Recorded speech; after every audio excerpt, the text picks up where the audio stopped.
I hadn't realized that I was in need of a hero. I didn't know that I was cursed.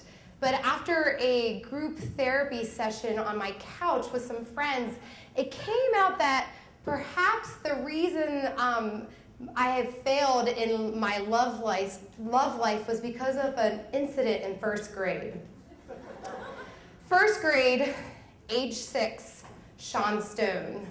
I like to think that my intuition with males has gotten better since first grade, but according to recent history, yeah, it hasn't. But I always thought that Sean Stone was my friend. And at recess, I would run and he would catch me. And then when he would catch me, he would put my arms behind my back and then walk me around the playground until I wiggled free. And I would run and he would catch me and on and on. It was so much fun.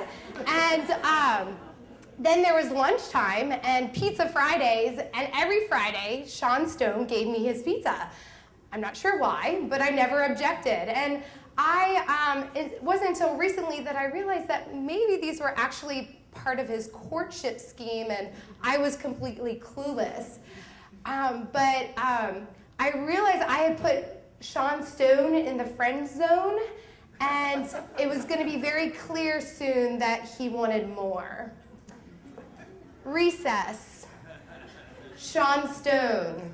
A kiss. So it was like normal day at recess. We were playing the catch and chase, and he had my arms behind my back, and he's walking me around the playground when all of a sudden I feel something warm and wet on my neck. And I turn around, and there's Sean Stone with his puckered lips for a kiss, and I did not want anything to do with it. Horror upon horrors, I break free, and I run to tell the recess monitor. Well, that did no good because she just laughed and said, "Oh, that's so cute." And I was like, "That is not cute.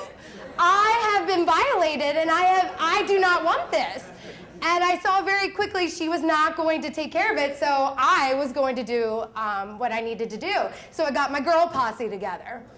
And we're hanging out at the picnic table, coming up with my plan of revenge when I look down and I see a pencil. And I knew from then exactly what I was going to do. So I marched toward Sean Stone, and I like to think I had the zeal and determination of a warrior princess.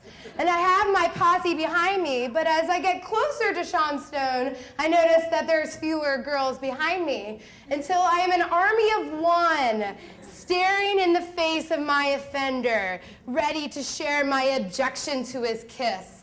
And with the pencil clenched in my right hand, I thrust it forward into his stomach.